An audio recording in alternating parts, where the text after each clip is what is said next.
Regardez ce qui se passe dans Acte 9, verset 40. La Bible dit que Pierre arrive à Joppé parce que Tabitha, que l'on appelait Dorcas, était morte.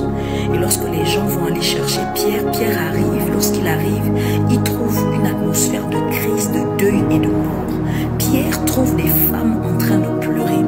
Et je suis choquée parce que la Bible dit que lorsque Pierre, on l'emmène dans la chambre haute dans laquelle était Dorcas, Pierre va chasser toutes les femmes qui pleuraient et il va rester seul. La première chose que ça m'enseigne, c'est qu'il y a des gens qui sont une limite à ton miracle. Il y a des gens qui, lorsque tu veux prier pour le miraculeux, tu dois les chasser. Parce que ces gens transportent une atmosphère contraire au miraculeux, au surnaturel que tu veux expérimenter. On est allé chercher Pierre pour venir prier pour la résurrection. Mais quand il arrive, il trouve des gens qui baignent dans une atmosphère de mort. Résurrection et mort sont opposés. Pierre comprend que je ne peux pas enfanter la vie si autour de moi il y a des gens qui transportent une atmosphère de mort. Pierre se sépare de ces femmes-là. Il va tous les chasser. La deuxième chose qui me bénit, c'est que la Bible dit que lorsque Pierre est dans la chambre, après qu'il ait chassé les femmes, il se met à genoux, il prie et il se tourne vers le corps. My God. Tellement de choses à dire, mais voici la chose qui a attiré mon attention.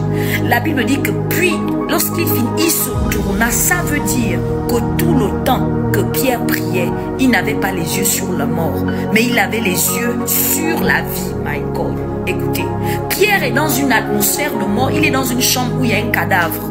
Mais je suis choquée, c'est que lorsque Pierre prie, Pierre tourne le dos au cadavre, mais il commence à prier. Et c'est seulement quand il finit de prier que la Bible dit, Pierre se tournant vers le corps, il dit, Tabitha, lève-toi. Ça m'enseigne parce que ça veut dire que lorsque nous voulons vivre des expériences surnaturelles, tu veux vivre le miraculeux, tu ne peux pas en même temps avoir les yeux sur la mort et t'attendre à expérimenter la vie. My God. On te dit que tu es malade, tu as une maladie incurable, que cette maladie peut-être ne va pas guérir, mais tu ne peux pas en même temps croire que Dieu va te guérir si tu as les yeux sur la réalité de ta maladie. On te dit que tu vas te marier, mais en même temps tu as les yeux sur la réalité de ton célibat. On te dit que tu seras milliardaire, mais en même temps tu as les yeux sur la réalité de ta pauvreté. Mon ami, tu ne peux pas en même temps avoir les yeux sur Jésus et avoir les yeux sur la tempête. C'est comme ça que la Bible dit qu'alors que Pierre marche sur l'eau, regardant à la tempête, il a commencé à couler.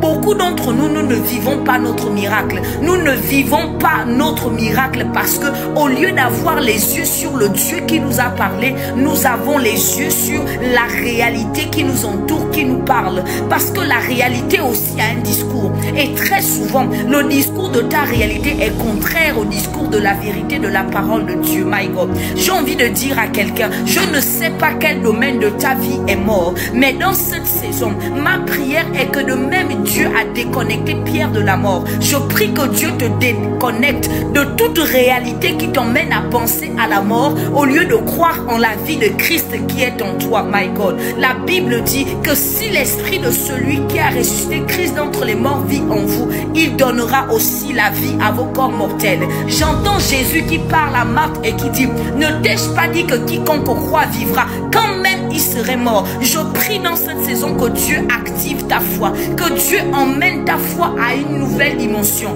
de telle sorte que même s'il y avait des domaines de ta vie qui étaient morts, alors que tu crois que la vie, my God, que la vie prenne place, que ces domaines ressuscitent dans le nom puissant de Jésus-Christ de Nazareth, parce que tu le crois, tu dis Amen. Que Dieu te bénisse.